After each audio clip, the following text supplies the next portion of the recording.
Bonjour à toutes, bonjour à tous, soyez les bienvenus. J'espère que vous allez bien. Je vais demander à tous ceux qui le peuvent de bien vouloir vous tenir debout dans sa présence. Nous allons nous préparer, disposer nos cœurs afin d'apporter à notre Dieu un culte d'action de grâce, un culte qui lui soit agréable. David disait, je suis dans la joie lorsqu'on me dit allons à la maison de l'Éternel. Est-ce que tu es d'accord avec ça?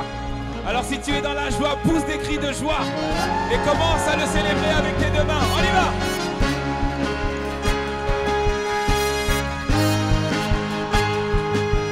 Célébrons-le du lever du soleil jusqu'à son couchant.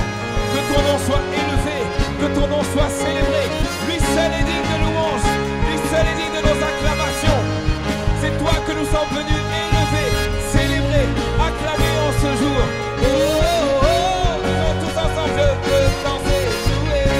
Je veux danser et louer. Peu importe ce que je vis, le ressuscité, il vit en moi, il vit en toi. Quel est son nom? Son nom est Jésus. Je suis né de Dieu, Je suis né de Dieu. je suis victorieux, Je suis victorieux. je suis né pour influencer, Né pour influencer. rempli du Saint-Esprit. Rempli du Saint-Esprit. Et avec moi.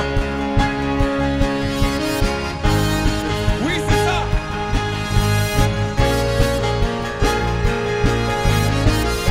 Je veux danser et louer. Je veux. Où sont tes pas de danse? Je vois pas tes pas de danse. On y va. Peu importe ce que je Le vis, ressuscité, il vit en moi. vit en moi. Quel est son nom?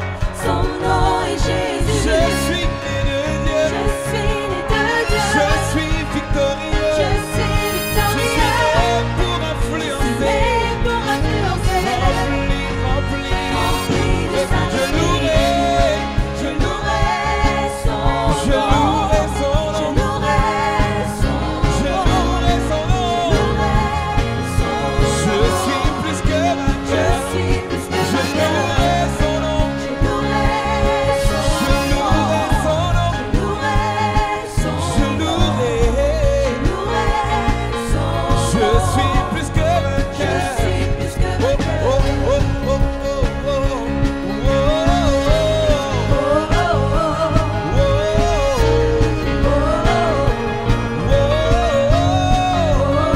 Toute arme forgée contre moi, toute arme, Toute arme forgée contre moi elle est nulle et sans effet. est nulle et sans effet. Car le ressuscité, il vit en moi. Il vit en toi, quel est son nom? Son nom est Jésus. Je suis né de Dieu. Je suis né de Dieu. Je suis victorieux. Je suis victorieux. Et pour influencer, Et pour influencer. rempli du Saint-Esprit. Rempli du Saint-Esprit. Oh, oh, oh, oh, oh, oh, oh, oh, Oh, oh,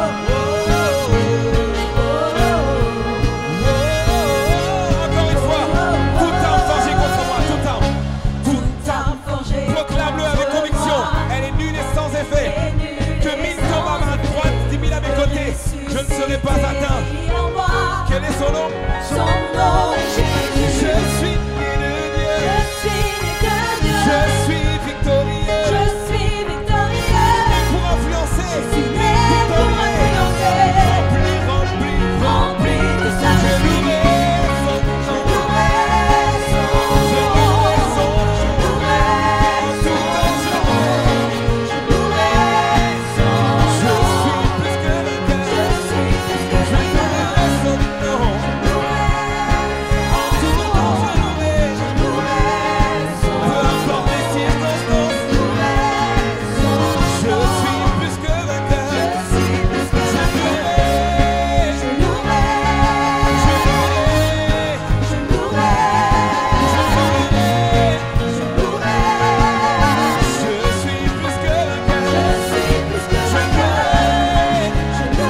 Alléluia. Vous tous, habitants de la terre, que tous ceux qui respirent louent son nom. Toute louange à notre Dieu, toute l'adoration à notre Dieu. Lui seul est digne de nos louanges. Amen.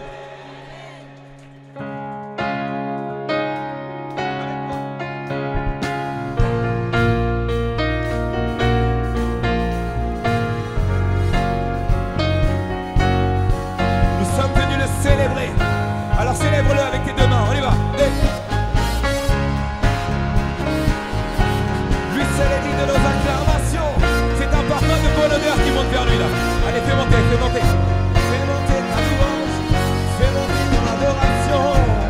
Et nous disons toute louange à notre Dieu. Louange à notre Dieu. Toute l'adoration à notre Dieu. Toute louange.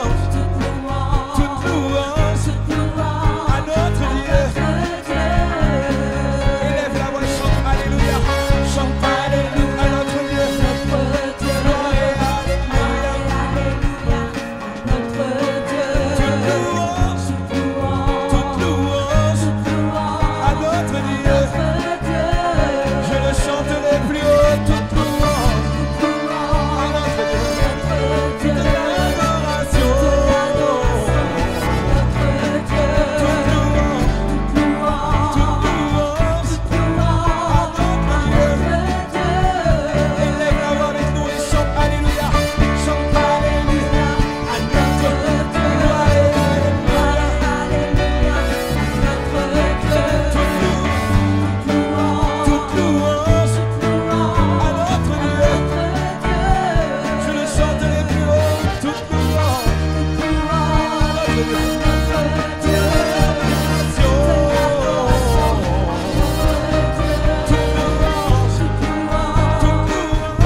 Reçois toute notre adoration. Reçois toutes nos louanges. Qu'elles montent vers toi comme un parfum de bonne odeur. Toi seul est digne. Alors mes alléluia sont à toi. En ce jour, reçois nos alléluia. Reçois notre adoration. Reçois nos vies en sacrifice. Car toi seul est digne.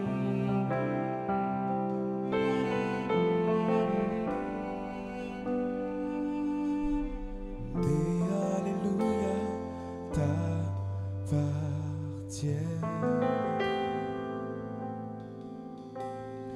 Mes alléluia te reviennent.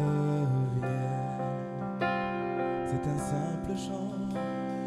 Mes alléluia t'appartiennent. Mes alléluia te reviennent. Alléluia te reviennent. Dites donc tous ensemble, mes alléluia t'appartiennent.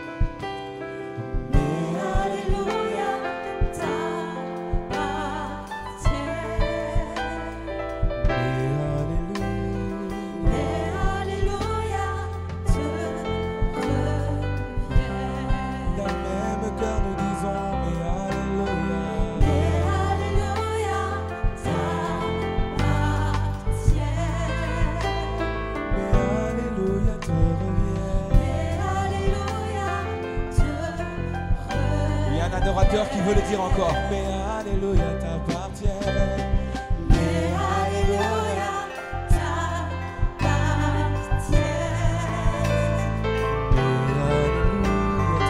Mais alléluia te reviennent. Encore une fois nous disons mais alléluia. Mais alléluia t'appartiennent. Mais alléluia te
majesté à toi.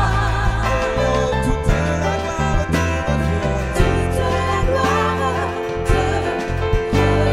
Car toi seul en es digne. Tu en es digne. Tu en es digne. Digne de majesté. Digne de contemplation.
d'exaltation, d'admiration.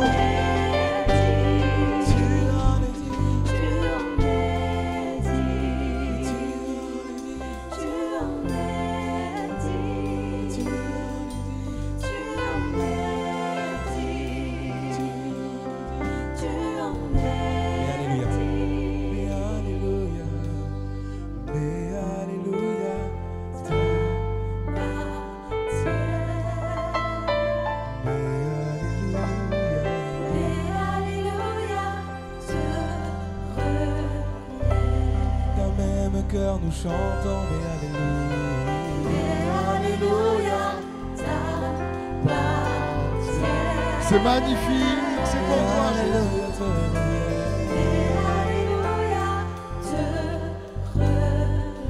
Encore une fois, mais alléluia. Mais alléluia.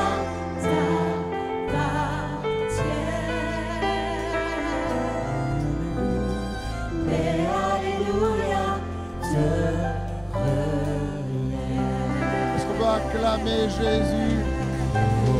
Louange, gloire, honneur à ton saint et merveilleux nom.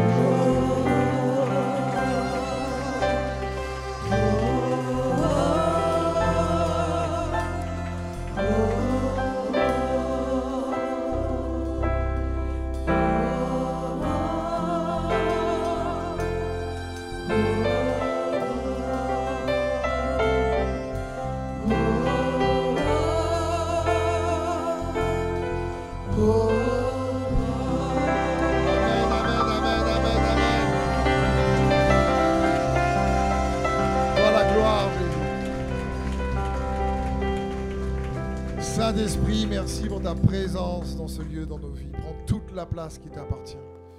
Ton esprit de sagesse et de révélation qui nous fait connaître Jésus-Christ, notre Seigneur, encore davantage sur notre portion. Merci pour ta parole qui apporte la vie, ta parole qui transforme et renouvelle. Merci pour la vie, tout simplement, Jésus. Louange, honneur et gloire à ton saint et merveilleux nom. Merci de nous aimer comme tu nous aimes. Et aide-nous à ressortir de ce moment en étant encore plus conscients de cela.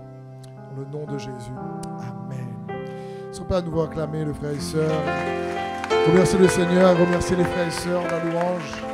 C'était magnifique. Merci. Vous pouvez vous asseoir. Bonjour tout le monde.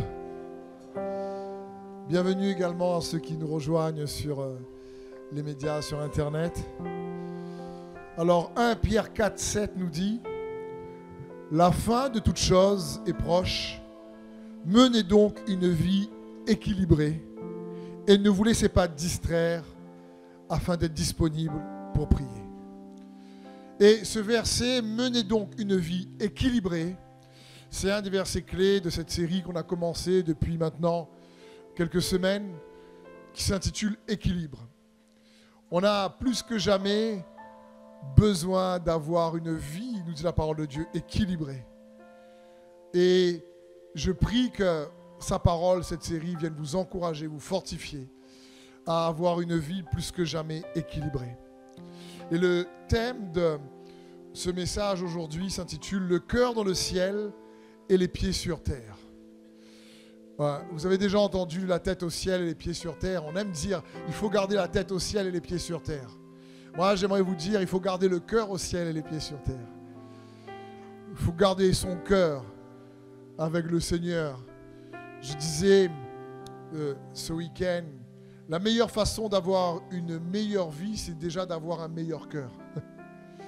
Parce que la parole de Dieu dit que c'est du cœur que proviennent les sources de la vie.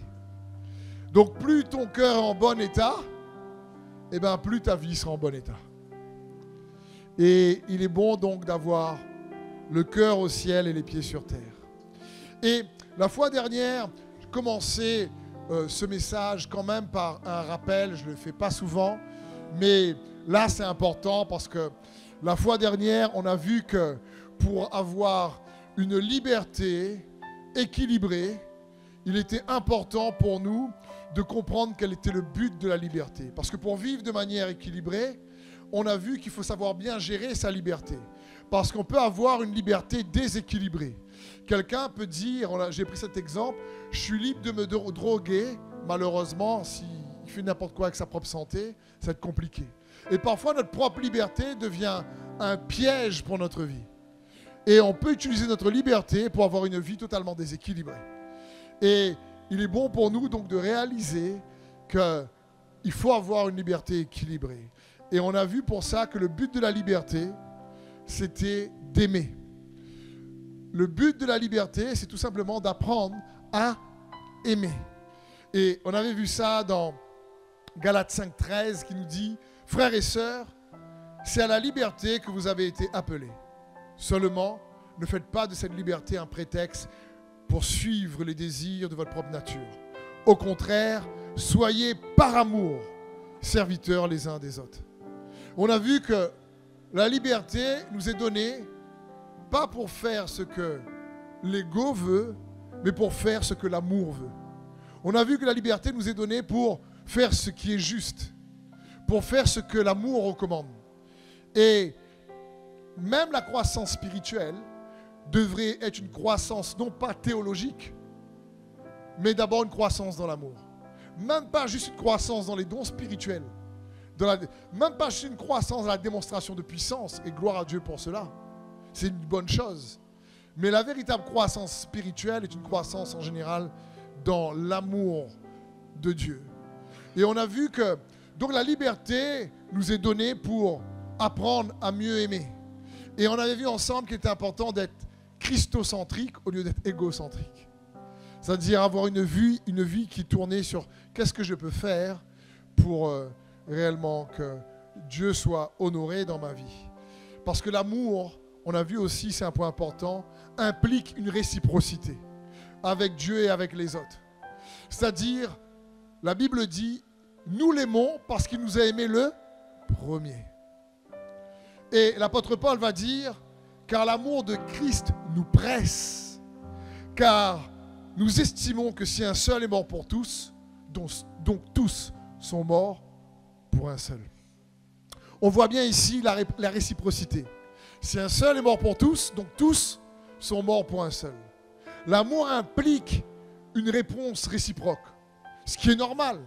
Je disais comme, je ne sais pas, une femme qui prend soin de son mari et le mari toujours en train de donner un cadeau à ses collègues plutôt que avoir quelque chose pour son épouse. Donc, c'est important pour nous de comprendre que l'amour est réciproque. Et Dieu désire qu'on soit conduit par l'amour lorsqu'on le sert, lorsqu'on le loue, plutôt que par la routine, le devoir ou les règles. Parce qu'on a vu ensemble que c'est l'amour qui accomplit la loi. Et l'amour, la Bible dit que la miséricorde triomphe du jugement. Et que cet amour-là, elle va, on a vu ensemble, éclairer notre conscience. Elle va nous permettre d'avoir une conscience plus aimante. Et non une conscience qui juge ou qui accuse constamment. Et c'est très important en tant qu'Église, en tant qu'enfant de Dieu, parce qu'on a vu ça, que l'amour renforce et éclaire notre conscience. Donc je voulais faire ce rappel parce que c'est important. Et je vous avais pris quelques exemples en vous disant, par exemple, lors des rapports intimes dans le couple, c'est la conscience qui va permettre de gérer la liberté entre le mari et la femme, dans le respect de l'un et de l'autre. Et c'est important pour cela. C'est la conscience qui va permettre de dire ces choses-là. Pourquoi ?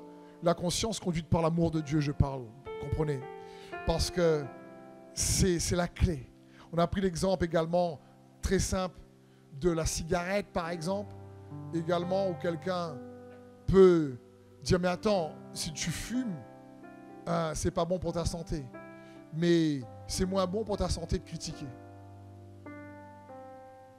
Parce que Jésus est clair à ce sujet. Il a dit, c'est pas ce qui rentre qui souille, c'est ce qui sort. Parce que ce qui sort vient du cœur. Mais quelqu'un va fumer, on dit, oulala. Comme j'aime dire, on m'a déjà dit, mais attends, mais s'il fume, il risque d'aller en enfer. Je dis non, il va aller plus rapidement au ciel. C'est juste le problème. que oui, il faut prendre soin de son corps. Mais comprenons bien, si la conscience est une conscience qui est dans sa liberté et constamment conduite par les règles, elle va être dans le jugement et l'accusation et la condamnation. Elle va toujours commencer à accuser avant de faire miséricorde. Et c'est pas ce que Dieu veut. Il faut arriver à comprendre que ce que Dieu désire, c'est qu'on puisse avoir une conscience éclairée par l'amour. Et on avait vu l'exemple de l'apôtre Paul qui va dire dans Romains 14 par exemple, un tel considère un jour spécial, l'autre considère tous les jours égaux. Il te dit écoute, les deux faits pour le Seigneur et Dieu accueille les deux. Et il va dire à un moment donné, ne discutez pas les opinions parce que chacun rendra compte pour lui-même. On avait pris l'exemple aussi de la musique dans l'église où à un moment donné on se dit que l'instrument officiel pendant des siècles c'était l'orgue, et puis que la batterie, la guitare électrique, tout ça arrivait, on a dit c'est le diable. Et franchement, et on ne voit même pas dans les psaumes parler de l'orgue. Donc c'est même pas un instrument qui est écrit dans la Bible. Je veux dire, et qu'est-ce qui fait la différence? C'est que dès que ça arrivait, il y a eu tout de suite un jugement parce que c'est pas écrit dans la parole de Dieu, guitare électrique. C'est pas écrit batterie. Et c'est important de comprendre ça. Et je voulais juste prendre encore quelques exemples pratiques avant d'aller dedans. Garder le cœur dans le ciel et les pieds sur terre. Je prends l'exemple de la danse. Ah! Il y a parfois certains qui croient que si tu danses, tu vas en enfer. Si tu es... Même la musique. Je veux dire, il faut comprendre que dans la parole de Dieu, le roi David dansait. Et il dansait de joie pour le Seigneur. Et il est bon pour nous de comprendre ça. Et on a vu que ce n'est pas ce que tu manges pas qui te rapproche de Dieu. C'est ton cœur. C'est très important pour nous de comprendre ça. C'est le cœur. C'est pas ce que tu manges ou ce que tu manges pas. C'est le cœur. C'est pareil, c'est pas ce que tu danses pas. Je me rappelle, il y a des années de cela,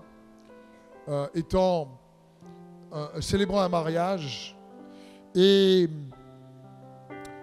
une des personnes dans le couple n'était pas un chrétien, et donc il voulait mettre de la musique tout simplement non chrétienne, parce qu'il y avait beaucoup de familles qui ne connaissaient pas le Seigneur pour s'amuser. Et il y avait des chrétiens de différentes églises. J'ai fait la cérémonie. Et puis après, on était invités à la fête. Et ils avaient mis une musique qui n'est pas la musique qu'on fait forcément à l'église. Et puis, ils me demandent est-ce que je veux bien danser avec eux. Là, tu dis quoi? Tu es un pasteur. Tu as les frères et sœurs dans l'église bien religieux qui te surveillent. Tu as les gens qui ne croient pas au Seigneur qui te surveillent. Il y en a un qui disent dans leur cœur, lui, je suis sûr qu'il ne danse pas, il est coincé. C'est un pasteur qui est tellement coincé, trop religieux là. Il n'y a pas de joie à venir à l'église. Et il pense que les chrétiens, c'est les gens les moins joyeux. Toujours sous les règles. Fais pas ci, fais pas ça. Fais pas la fête. Et puis tu es chrétien, puis tu as une vie misérable. Encore une fois, Jésus n'est pas venu nous apporter une religion. Il est venu nous donner la vie et la vie en abondance. Il n'est même pas venu donner juste une vie d'église, même si l'église, ça vient du cœur de Dieu. C'est Christ qui bâtit son église. Mais il est venu donner la vie. Et avec trop de règles, des fois, on pense être meilleur et on étouffe la joie. Et l'apôtre Paul va dire dans Galates, mais où est l'expression de votre bonheur? Donc je reviens à mon histoire de ce mariage. Parce que je sais, vous dites, il est parti danser ou pas?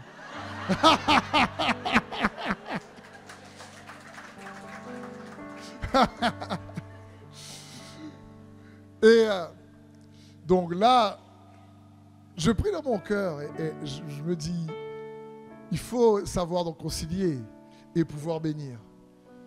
Et là, tu sais de paix que ce n'est pas une danse qui te rapproche de Dieu ou qui t'éloigne de Dieu. Si tu le fais parce que tu désires juste, tu vois, honorer, désires juste apprécier, eh bien, vous savez quoi? quand je l'ai fait, les gens qui ne connaissaient pas le Seigneur, ça a été facile après d'avoir un contact avec eux et leur parler de Jésus. Et quand je l'ai fait, les gens qui allaient à l'église sont venus me filmer tellement, ils se sont dit c'est n'importe quoi. Ils sont venus me filmer. Hein. Ils sont venus filmer comme ça pour me dire, et je voyais c'est n'importe quoi, un pasteur qui danse la musique du monde, des bêtes, des bêtes.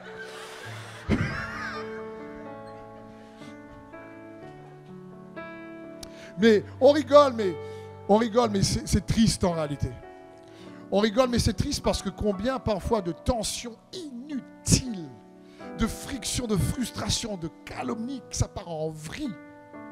Si ta conscience à toi te dit danse pas, reste assis, mais reste assis. Si tu restes assis, tu le fais pour le Seigneur. Et Dieu l'accepte. Si ma conscience à moi me dit, écoute, moi, ça me permet de me connecter avec ceux qui ne connaissent pas Dieu, laisse-moi tranquille. C'est pas ça qui va m'éloigner du Seigneur. C'est mon cœur. C'est ça aussi, à savoir gérer sa liberté. Et si tu aimes, eh ben non, tu ne vas pas juger celui qui ne danse pas. Dis, écoute, tu ne danses pas, c'est ta conviction, Dieu accepte. Moi, franchement, je sais que c'est sa grâce et ce n'est pas une danse. Parce que si je ne danse pas, mais je critique constamment, c'est pire. Donc, l'amour vient éclairer notre conscience. Et c'est ce que Paul veut dire dans Romains 14. Il veut dire, laissez l'amour vous conduire. Laissez l'amour vous permettre de faire miséricorde. C'est la clé. Et je pourrais prendre tellement d'exemples. Le piercing. Le tatouage. On va me dire, oui, mais c'est écrit dans l'Ancien Testament. Ne te perce pas. Non, c'est pas ça. C'était une blague. Et on oublie que, attends, la Bible dit que l'ancien était aboli et la nouveauté se trouve en Christ. Que l'ancien est l'ombre et que la nouveauté est en Christ. Combien de familles j'ai vu chrétiennes se pouiller parce qu'un marmaille voulait mettre un tatouage. Je comprends s'il veut tatouer le diable. Attends, tu te dis, écoute, je sais pas moi. Mais je veux dire, dans le Nouveau Testament, tu peux te dire, écoute, qu'est-ce que ta conscience te dit? Qu'est-ce que ta conscience te dit? Parce que c'est écrit dans l'Ancien, ouais, il ne faut pas se tatouer. Mais c'est l'Ancien. Combien d'hommes de Dieu aujourd'hui sont proches de Dieu et sont remplis de tatouages? Combien de gens Dieu a sauvés qui s'est tatoués avant et qui ont rencontré Christ et ce n'est pas leur tatouage qui les éloigne de Dieu? Par exemple. Maintenant, oui, si tu vas te tatouer jusqu'à ce qu'on ne te reconnaisse pas, c'est ton problème. Mais je veux dire, il y a plein de sujets comme ça où c'est pas clair. Tu dis pour un tatouage, tu as pouillé la relation parent-enfant. Mais on est où? À un moment donné, oui, tu peux te dire, quand l'enfant, surtout qu'il a 18 ans, qu'est-ce que tu vas faire? Si tu as un tatou, tu ne rentres plus la case. Et là, ça crée des disputes. C'est dommage. Parce que franchement, le sang de Jésus-Christ est bien plus puissant qu'un tatouage. La capacité au sang de Jésus de nous faire du bien, de nous faire grâce est bien supérieure à notre propre capacité de faire n'importe quoi. Et c'est important pour nous de comprendre cet équilibre-là. Il y a tellement d'exemples. Si je prends l'exemple des films, bien sûr, il y a des films à côté de la plaque.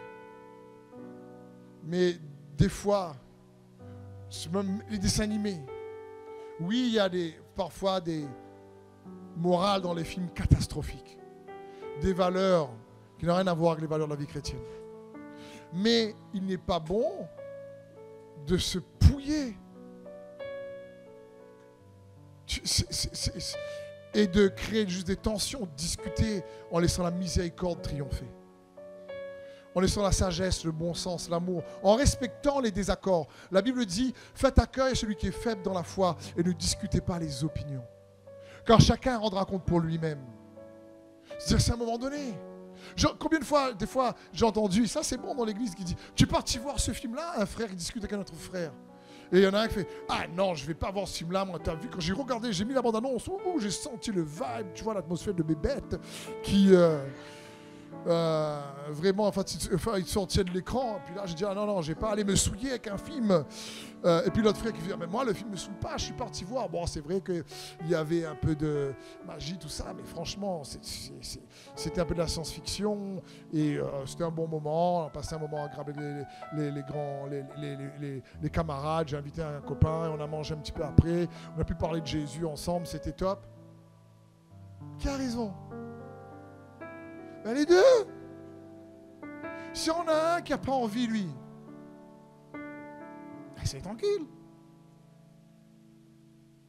Peut-être qu'il rate un bon film. Mais il le fait pour le Seigneur.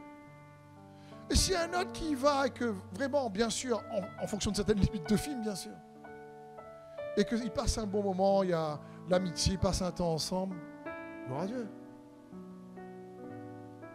Je veux dire, une liberté équilibrée, c'est l'amour qui éclaire notre conscience. Garde ton cœur au ciel et les pieds sur terre. Jésus t'a appelé l'ami des pécheurs. Jésus ne disait pas, ouh là là, j'ai pas à manger avec eux parce qu'eux, ils ne viennent pas à l'église et franchement, ils risquent de m'affecter. Ils vont dire tellement de gros mots que ma sainteté va être entachée. Donc, je comprends. Mais il est important de réaliser qu'il y a une autorité dans la conscience qui t'appartient. Ce sera toi qui sera devant Dieu et devant son trône. Comme la parole de Dieu dit, chacun rendra compte pour soi-même. Et quand on grandit dans l'amour, on sait que l'amour triomphe du jugement et de l'accusation. Tu peux rester en désaccord et le véhiculer, mais avec considération. C'est tout. Ne laisse pas les désaccords créer toujours des disputes et des conflits et des querelles. Essaie d'éviter cela. L'opération de l'amour, de l'œuvre de la croix dans nos cœurs est importante. Et c'est le premier point que j'aimerais voir avec vous dans ce thème sur le cœur dans le ciel et la tête, dans le cœur dans le ciel, oui, et les pieds sur terre. Parce que la croix, c'est pas juste un pendentif, c'est pas juste un signe dans une église ou chez toi. La croix, en réalité, elle doit œuvrer à l'intérieur. Là, l'apôtre Paul va dire, je suis crucifié avec Christ. Il ne dit pas juste que Christ a été crucifié pour lui. Il dit qu'il est crucifié avec Christ. Ça parle ici que la croix opère une œuvre d'amour à l'intérieur de notre cœur. Et c'est ça qui est la clé. Parce que la croix manifeste l'amour de Dieu. La croix fait la différence. La croix et la résurrection emmènent un changement d'une nouvelle alliance éternelle, phénoménale, avec des meilleures promesses. En Jésus-Christ. Et c'est ce qu'on doit chercher. On doit plus que jamais chercher à regarder à la croix en Jésus. Laisser le Seigneur nous conduire. Et dans Hébreux 19, la Bible dit, « Voici, je viens pour faire ta volonté. » Il abolit ainsi la première chose pour établir la seconde. Un autre passage va dire dans Hébreux 10, 19, « Ainsi donc, frères, puisque nous avons au moyen du sang de Jésus une libre entrée dans le sanctuaire par la route nouvelle et vivante qu'il a inaugurée pour nous au travers du voile, c'est-à-dire de sa chair. Puisque nous avons un souverain sacrificateur établi sur la maison de Dieu, approchons-nous avec un cœur sincère, dans la plénitude de la foi, les cœurs purifiés d'une mauvaise conscience et le corps lavé d'une eau pure. » Comment le cœur est purifié d'une mauvaise conscience? Par le sang de Jésus. On a lu là. L'opération réellement de ce qui s'est passé sur la croix a pour conséquence, pour effet, pour produit de nous changer de l'intérieur. Et c'est ce que Dieu désire pour chacun d'entre nous, frères et sœurs. Et c'est la vie de Jésus. Tu es tellement aimé du Seigneur qu'il nous a aimé le premier pour que nous puissions l'aimer en retour. Si tu veux rendre ta vie agréable sur cette terre, malgré les défis et les soucis, aime plus. Je sais que c'est pas facile. C'est plus facile à dire qu'à faire, oui Fabien. Mais c'est ce que la parole de Dieu nous encourage. Même ce que tu aimes plus, franchement, tu rends ta propre vie plus agréable. Et c'est le cœur de Dieu pour nous. La Bible dit ici que la conscience est purifiée. La conscience n'est pas purifiée par le jugement ou l'accusation ou la peur. La conscience est purifiée par l'amour. Quand par exemple, j'ai entendu dire dernièrement une maman à son enfant, elle voulait l'avertir dans les voies de Dieu. Elle lui dit, mais si tu pêches, Marmaille a 9 ans, si tu pêches, mais tu vas en enfer. Je dis, mais le petit Marmaille a la tremblade. Je veux dire, en disant ça, je comprends que l'intention est d'essayer de dire à l'enfant, écoute, tu risques de mal terminer, quoi. Mais on pense que faire peur sera plus efficace pour l'approcher de Dieu que lui montrer que Dieu l'aime. C'est pas ça la bonne approche dans le Nouveau Testament. C'est pas ça. Ou quelqu'un dans l'église, un frère, où il y a une difficulté ou un problème, c'est parce que tu pries pas assez, ça. Si tu priais plus, tu aurais moins de galère. Va prier. Et sans nous en rendre compte, on ne le fait pas exprès, d'accord? Mais il y a des discours très dans l'accusation, et c'est pas ce que Dieu veut, frères et sœurs. Parce que la miséricorde triomphe du jugement, nous dit la parole de Dieu. C'est l'apôtre Jacques qui nous dit. J'allais dire à son Marmaille, si tu continues comme ça, c'est l'enfer pour toi. C'est pas bon. Surtout à un certain âge, ils ont peur. C'est la bonté de Dieu qui pousse à la repentance. Pas la peur. Pourtant, Jésus est celui, par exemple, qui a le plus parlé de l'enfer. Je veux bien. Il n'a pas eu aucune gêne d'avertir par rapport à l'enfer. Mais il n'a pas voulu que les gens le suivent par peur de l'enfer. Il a voulu que les gens le suivent parce que par amour pour eux, il s'est donné pour lui, pour eux à la croix. Et c'est réellement son cœur pour chacun d'entre nous. La peur enferme, la peur endurcit en réalité. Tandis que l'amour adoucit le cœur. Tandis que la peur endurcit. La peur, c'est une des premières conséquences du péché. Il n'est pas bon de juste toujours fonctionner avec ce qu'on pense être bien ou pas bien. Il faut penser, est-ce que ce que je fais là apporte la vie? Le péché vient de la connaissance, de l'arbre de la connaissance du bien et du mal. Même le côté bien, c'est le mauvais arbre. Mais l'arbre de vie apporte la vie. Et ta conscience, quand tu aimes, elle cherche à apporter la vie à ton entourage. À ceux qui sont peut-être plus faibles dans la foi, à ceux qui sont plus matures. C'est dans ce sens que l'apôtre Paul a dit, je me fais tout, en tous, par tous, afin de gagner plusieurs. Parce qu'il savait que c'est la miséricorde qui triomphe du jugement, comme dit l'apôtre Jacques au chapitre 2, verset 13. Car le jugement est sans miséricorde pour qui n'a pas fait miséricorde, et la miséricorde triomphe du jugement. Colossiens 3,12 nous dit, ainsi donc comme les élus de Dieu, saints et bien-aimés, revêtez-vous d'entrailles de miséricorde, de bonté, d'humilité, de douceur et de patience. De douceur et de patience. Quand la Bible dit revêtez-vous de Christ, revêtez-vous de miséricorde. Ça parle de revêtir son cœur. Ça parle de faire en sorte que son cœur fasse ce genre de choix. D'abord la miséricorde. C'est la clé. C'est une des clés pour nous. Pourquoi c'est important de comprendre ça? Mon frère, ma soeur, c'est le deuxième grand point de cette célébration. N'oublie jamais, ce qui se passe en toi et dans les autres est bien plus important que ce qui se passe autour de toi.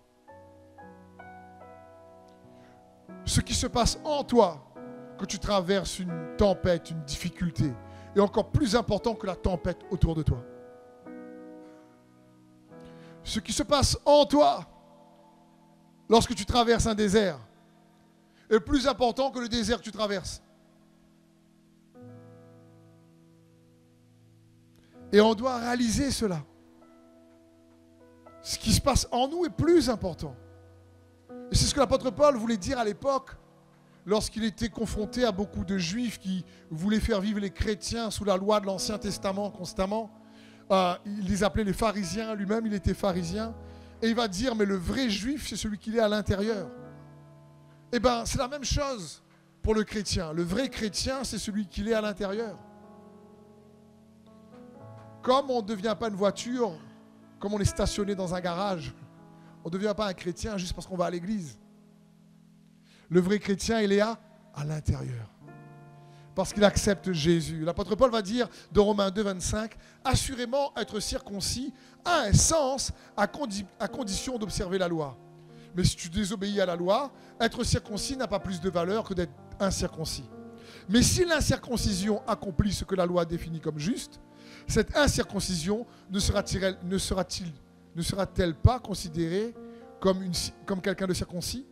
Et si cet homme accomplit la loi sans être physiquement circoncis, il te jugera, toi qui désobéis à la loi, tout en possédant les Écritures et la circoncision.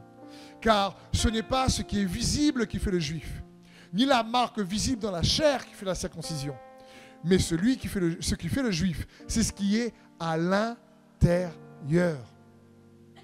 La vraie circoncision est celle que l'Esprit opère dans le cœur et non celle qu'on pratique en obéissant à la lettre de la loi. Tel est le juif qui reçoit sa louange, non des hommes, mais de Dieu. Et change dans la parole de Dieu le mot juif par chrétien, c'est la même chose. C'est celui qui est à l'intérieur.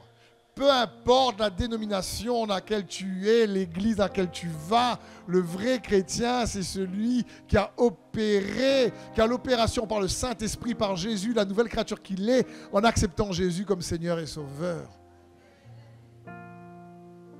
Il y a une opération à l'intérieur qui se produit à ce moment-là. Et cette opération-là, c'est une opération d'amour. Parce qu'on a vu que l'amour, la Bible dit que Dieu est amour. L'amour a donné sa vie pour que par amour, nous puissions être libérés. L'amour nous a libérés du péché, de l'esclavage, parce que la Bible dit que chacun est dominé par ce qui est esclave. Quelqu'un dit, je suis libre d'avoir une addiction si je veux, mais en réalité, il est esclave de l'addiction qu'il a choisi librement de pratiquer. Me suivez-vous? C'est ce que Jésus dit. Et c'est ça le problème. Et pourtant, l'opération d'amour de Dieu dans nos cœurs, c'est vital et c'est crucial. Le vrai chrétien, c'est celui qui est à l'intérieur avec un cœur renouvelé. On a vu ça ensemble. Le cœur au ciel, frères et sœurs. C'est un cœur qui cherche toujours à se dire, attends, est-ce que là j'ai jugé, est-ce que là j'ai accusé, est-ce que j'agis par la peur là? Dernièrement, une jeune sœur me disait, elle n'osait pas avoir un enfant parce qu'elle avait peur que son couple allait être fragilisé. Et que la relation, quelque part, conjoint-conjointe, allait être fragilisée par la relation de papa et maman. Elle a tellement entendu d'histoires. Et donc, elle dit, c'est pour ça que j'ai peur. Et je lui dis, ma sœur, j'aimerais t'encourager. Ne fais jamais des choix en étant conduit par la peur. Parce que même s'il y a toujours un risque lorsqu'on devient papa-maman, que la priorité de papa-maman prévaut sur la priorité d'époux-d'épouse, je dis, mais malgré tout, un enfant reste une bénédiction extraordinaire. Un enfant reste un cadeau du ciel. Et au lieu d'avoir peur que ton couple soit fragilisé par l'enfant qui arrive, pourquoi tu ne croirais pas plutôt que cet enfant va rapprocher l'époux, l'épouse que vous êtes? Parce que c'est une question de conduit par la peur ou conduit par l'amour. Pour garder le cœur au ciel, il faut toujours checker son cœur pour voir s'il est conduit d'abord par l'amour. La miséricorde triomphe du jugement. Et c'est ça qui aide notre conscience. Et on a vu l'apôtre Paul va dire, attends, il y a quelqu'un qui a la loi, mais il ne la pratique pas. Il est circoncis, mais il ne fait pas ce que dit la loi. Il dit sa circoncision équivaut à une incirconcision. Il Il y en a un autre, il n'est pas circoncis, mais il pratique la loi. Il dit sa circoncision équivaut à une circoncision. Ce que Dieu veut que nous, en tant qu'enfants de Dieu, en Jésus-Christ, on pratique, c'est juste son amour. Et c'est ce qu'il désire pour chacun d'entre nous. Il va dire, on a vu ça, que l'amour va éclairer notre conscience pour nous défendre et nous accuser tour à tour. J'ai partagé il y a quelques années de cela le témoignage d'un homme, et j'aimerais le reprendre dans ce message, qui a perdu sa femme dans l'attentat du Bataclan. Et je ne sais pas si cet homme est chrétien ou pas. Aujourd'hui, je ne sais pas. Mais il a perdu sa femme dans l'attentat du Bataclan à Paris. Mais sa réaction était tellement étonnante que les journaux en ont parlé. Cet homme s'appelle Antoine Léris et il a écrit qu'il a perdu son être aimé, un mot sur les réseaux sociaux. Et ça a été viral, comme on dit. Et ce qu'il va dire est rempli de principes chrétiens que Dieu désire qu'on puisse pratiquer. Mais je ne sais pas si lui-même il est chrétien. Il va dire ceci: vendredi soir, vous avez volé la vie d'un être d'exception, l'amour de ma vie, la mère de mon fils, mais vous n'aurez pas ma haine. Je ne sais pas qui vous êtes et je ne veux pas le savoir. Vous aimez des âmes mortes. Alors non, je ne vous ferai pas ce cadeau de vous haïr. Vous l'avez bien cherché pourtant. Mais répondre à la haine par la colère, ce serait céder à la même ignorance qui a fait de vous ce que vous êtes. Nous sommes deux, mon fils et moi, mais nous sommes plus forts que toute une armée du monde. Je n'ai d'ailleurs pas plus de temps à vous consacrer. Je dois rejoindre Melville, qui se réveille de sa sieste. Il a 17 mois à peine. Il va manger son goûter comme tous les jours. Puis nous allons jouer comme tous les jours. Et toute sa vie, ce petit garçon vous fera l'affront d'être heureux et libre. Car non, vous n'aurez pas sa haine non plus. Waouh! Je veux dire, quand j'ai lu ça, tout de suite, il va dire, il va faire ressortir des principes chrétiens incroyables. On tue sa femme. Il a un petit garçon de 17 mois. Et il dit, vous n'aurez pas ma haine. Parce que si je réponds à la méchanceté que vous avez fait par la méchanceté, alors je montre que je suis aussi ignorant que vous. Et cette méchanceté a fait de vous ce que vous êtes à cause de votre ignorance. Et comme je ne suis pas ignorant de qui je suis, je ne répondrai pas à votre méchanceté par la méchanceté.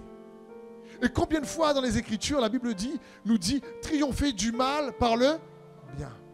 Combien de fois la parole de Dieu nous dit pardonne.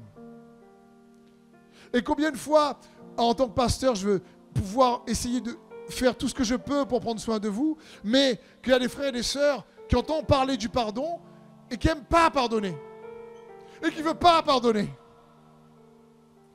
Et il y en a d'autres qui peut-être ne sont même pas sauvés, mais qui savent pardonner. Devinez qui va bénéficier de plus de paix et de joie dans leur cœur. Celui qui se dit chrétien ou celui qui pratique la parole de Dieu? Et lui, il dit, et nous allons vous faire l'affront, et il va être heureux toute sa vie. Parce que non, je ne vous laisserai pas. Vous avez volé ma femme, vous n'allez pas voler ma joie.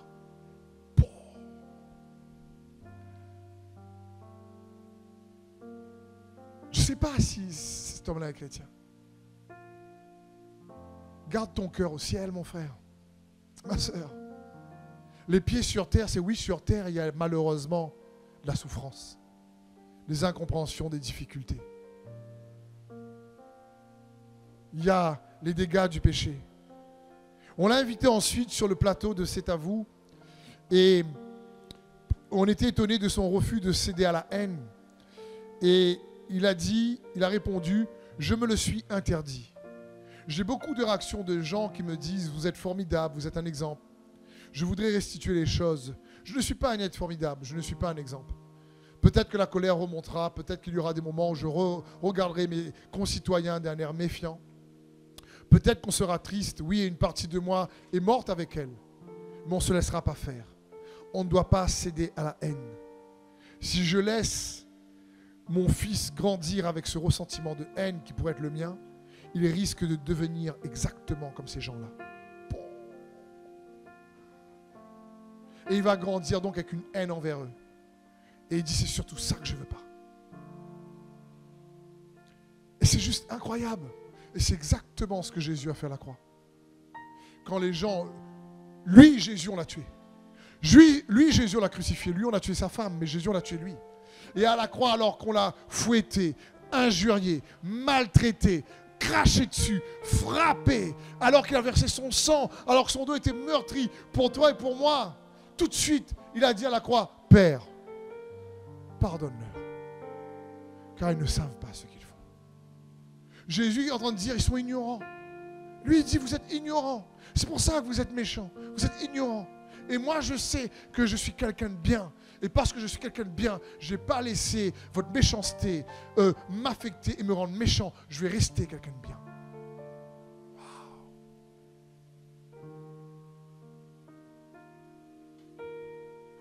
Est-ce qu'il est chrétien? Je ne sais pas. Mais je crois que c'est inspirant quand même. Parce que c'est ce que Jésus a fait. Et la Bible dit, imite Christ. Et pour avoir le cœur au ciel, il faut imbiber son cœur de cet amour de Dieu envers nous. Pour que l'amour qu'on reçoit de Dieu puisse se démontrer, se manifester dans l'amour qu'on peut avoir avec les autres. Et n'oubliez pas, l'amour n'est pas faible. Je vous l'ai déjà dit, tu ne peux pas être en paix avec tout le monde. La Bible dit, autant que cela dépende de vous. Tu peux rechercher la paix, mais il y a des gens qui, tu as beau faire ce que tu veux, ne t'apprécieront pas. Pardonner, ça ne veut pas dire faire juste camarade avec. Jésus pardonne à la foule, mais la foule ne l'aime pas et le crucifie. Comprenez? Mais ça n'empêche pas que, au lieu de laisser la colère le dominer, au lieu de laisser la haine régner dans son cœur, il laisse le pardon régner dans son cœur. Au lieu de laisser la haine régner dans son cœur, il laisse l'amour régner dans son cœur. Au travers du pardon. Et c'est ce que Dieu veut pour chacun d'entre nous. Peu importe qui t'a fait du mal, peu importe la souffrance que tu as pu traverser. Tu veux avoir une vie meilleure, tu as la puissance de choisir d'aimer. Et d'aimer plus. Pour toi-même, être au bénéfice de choix meilleurs dans ton être intérieur. Et te protéger. C'est ce que Dieu désire. Jacques 1 va dire au verset 22, mettez en pratique la parole de Dieu et ne vous bornez pas à l'écouter en vous trompant vous-même par de faux raisonnements. Car si quelqu'un écoute la parole et ne la met pas en pratique, il est semblable à un homme qui regarde dans un miroir son visage naturel et qui après s'être regardé s'en va et il oublie aussitôt qui il était. Ce témoignage de cet homme Antoine Léris, il n'a pas oublié qui il était. Il savait qu'il était quelqu'un qui était bon et il ne voulait pas que quelque chose de mauvais le rende mauvais. Et moi, j'aimerais te dire que tu es quelqu'un en Christ de juste. Né de nouveau en Jésus-Christ si tu as la foi en lui. Et la Bible dit ici, mettez en pratique sa parole. Verset 25, la Bible dit, mais celui qui aura plongé les regards dans la loi parfaite, la loi de la liberté, et qui aura persévéré, n'étant pas un auditeur oublieux, mais se mettant à l'œuvre, celui-là sera heureux dans son activité. Ne levez pas la main, mais si je dis qui veut être heureux dans son activité, je pense que tout le monde lèverait la main dans ton travail, dans ce que tu fais. Et ça ne dépend pas uniquement de ce que tu fais ou de ton entourage. Ça dépend de toi et moi si on pratique la loi de la liberté. La loi de la liberté, ce n'est pas la loi de l'Ancien Testament, du jugement, de l'accusation, de la condamnation et des règles. C'est la loi de l'amour. C'est la loi de la foi.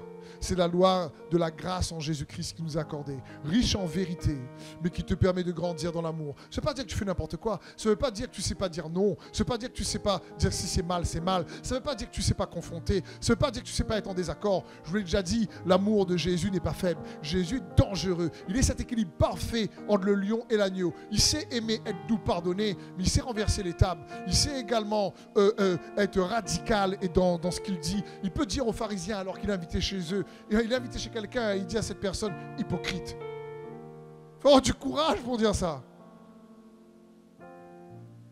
Combien de fois, peut-être chacun d'entre nous a pu être invité et puis dans notre cœur on fait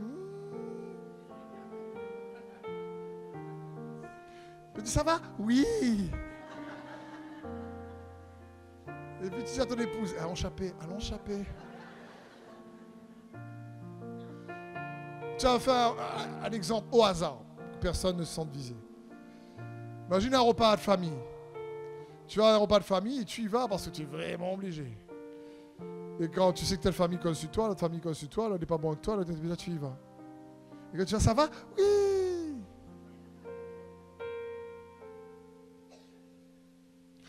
Jésus, l'amour personnifié, mais il n'est pas faible. Ça, je vous disais à chaque fois qu'on fait des films sur Jésus avec un air efféminé, je ne comprends pas ça. Jamais compris pourquoi on fait toujours marcher Jésus qu'une tête penchée. Tu as un peu de main comme ça. Frère. Et puis on le fait parler de manière, il est bon que je sois avec vous. Je veux dire, Jésus devait avoir une voix tellement qu'il porte, qu'il n'y avait pas de micro à l'époque et qu'il parle à une foule, la foule l'entend. Je veux dire, il arrivait à être cet équilibre. Donc encore une fois, quand je parle de l'amour, l'amour n'est pas là pour rendre le chrétien faible. C'est pas ça. L'amour rend fort. L'amour n'est pas là pour enlever ton identité. Elle n'est pas là pour, excusez-moi, comme quelqu'un a dit, castrer des lions.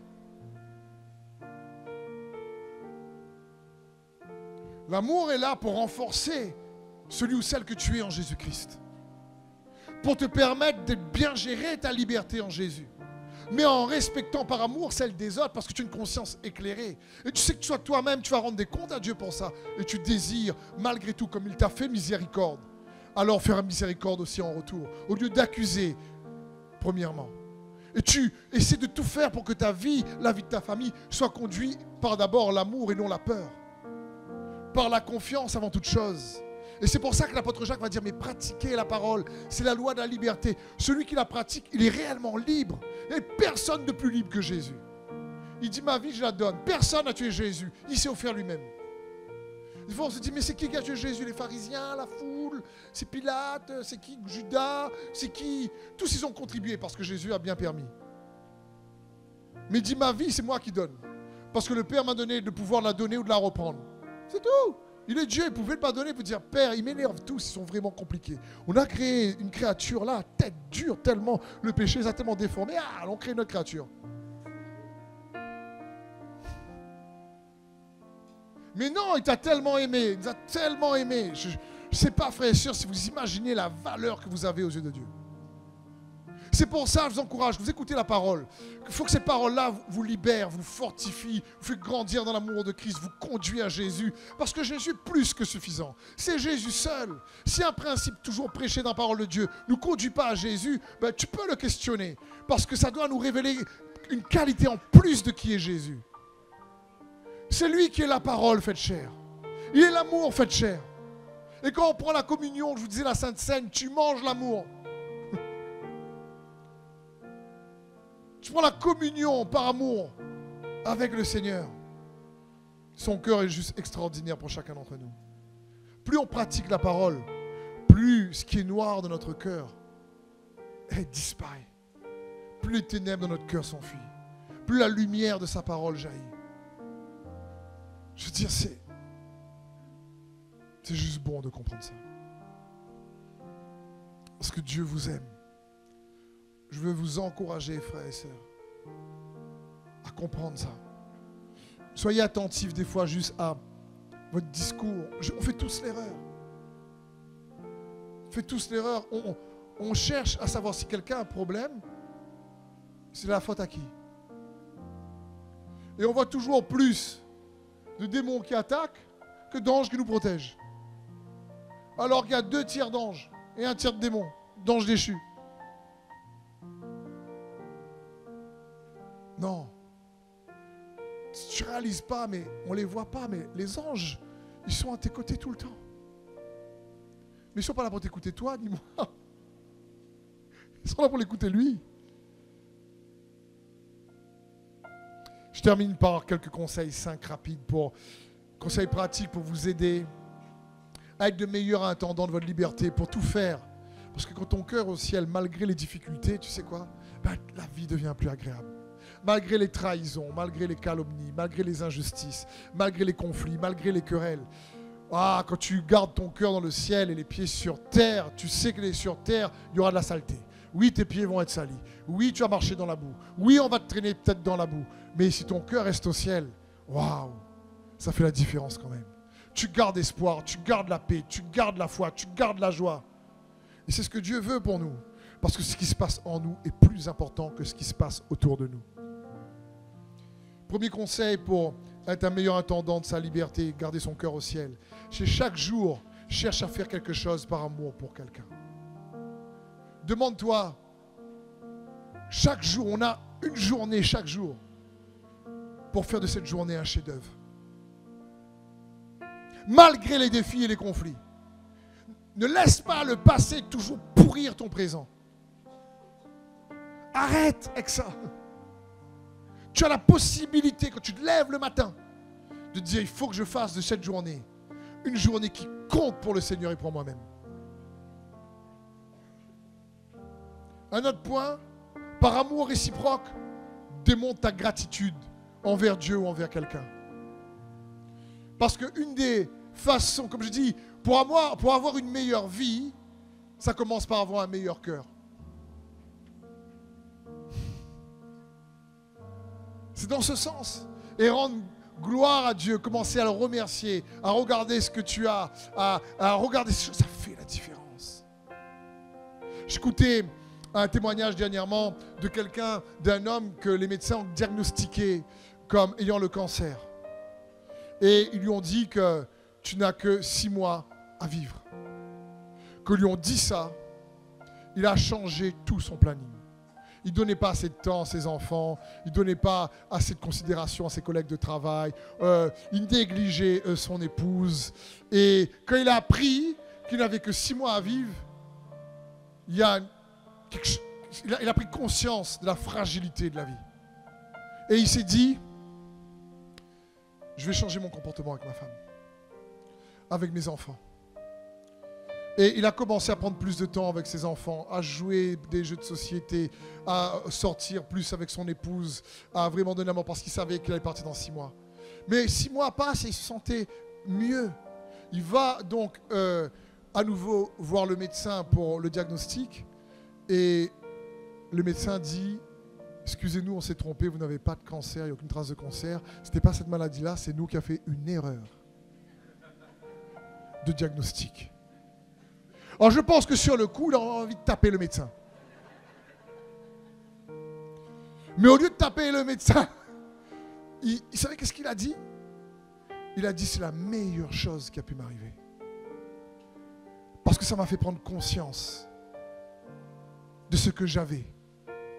Et quand j'ai commencé à voir que je pouvais perdre ce que j'avais, alors j'ai commencé à changer ma manière de vivre mes journées. Et maintenant, je n'ai plus changé. Waouh! Waouh! Quelqu'un d'autre est dans les embouteillages et il râle tous les matins. Ça vous dit quelque chose, ça? On se reconnaît tous. Hein? Et il râle tous les matins. C'est mes becs à linettes. C'est une expression créole pour dire zut. Et je dis, mais c'est pas possible, les 2 embouteillages et il prend du temps pour aller à son travail. Et dans les embouteillages, il critique, il râle. Il dit, avance! Oh! Bip! C'est pour ça que j'ai pas mis de poisson dans ma voiture. Parce que...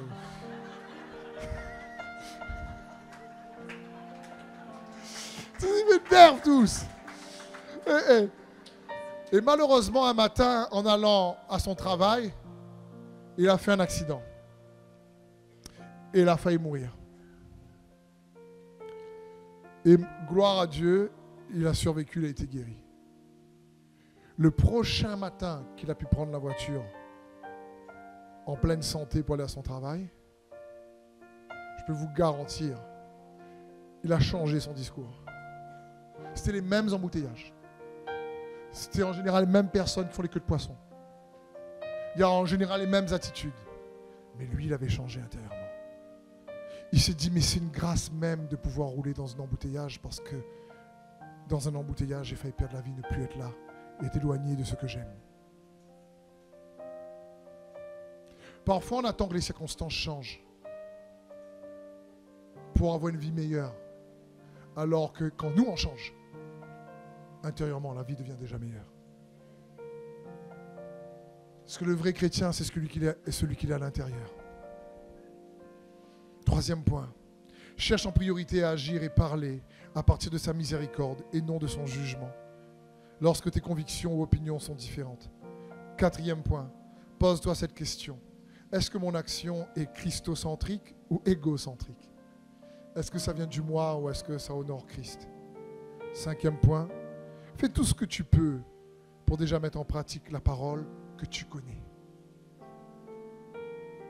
Déjà, mets en pratique le petit peu que tu connais, tu verras, ça sera beaucoup de boulot. Juste pardonner, déjà, c'est du boulot. Répondre au mal par le bien, c'est un paquet de boulot. Se mettre en colère sans péché, alors là, c'est une montagne de boulot. 2 Timothée 3,7, il va dire, elles veulent toujours en savoir plus, mais ne sont jamais capables de parvenir à une pleine connaissance de la vérité. Le but n'est pas d'être rempli de la parole, le but c'est que ce qu'on connaît déjà par la vérité, on la pratique pour qu'elle change nos cœurs et qu'elle garde nos cœurs dans le ciel tout en ayant les pieds sur terre. Afin qu'on grandisse dans l'amour de Dieu et que cet amour éclaire notre conscience. Malgré les défis de la vie, nous remplit d'espoir, de paix et nous permet toujours de regarder devant avec espérance, joie, en sachant que le meilleur reste devant nous. Amen. Merci d'avoir suivi ce message. J'espère que ce message a fortifié votre foi. Merci également pour tous ceux et celles qui nous soutiennent au travers de votre générosité. Vous avez en bas de votre écran un QR code qui vous conduira vers une page qui s'intitule jeveubénir.com. Merci de nous aider à propager sa parole. D'ailleurs, si ce message a fortifié votre foi et que vous connaissez quelqu'un de votre entourage qui aurait besoin de l'entendre, n'hésitez pas à lui partager ce message. Aussi, je vous encourage, si vous le souhaitez, à vous abonner à notre chaîne YouTube. Nous avons des messages nouveaux chaque semaine. Nous sommes aussi présents sur d'autres médias dont vous aurez donc les liens dans la description ci-dessous. En tout cas, merci de nous avoir suivis. Soyez bénis.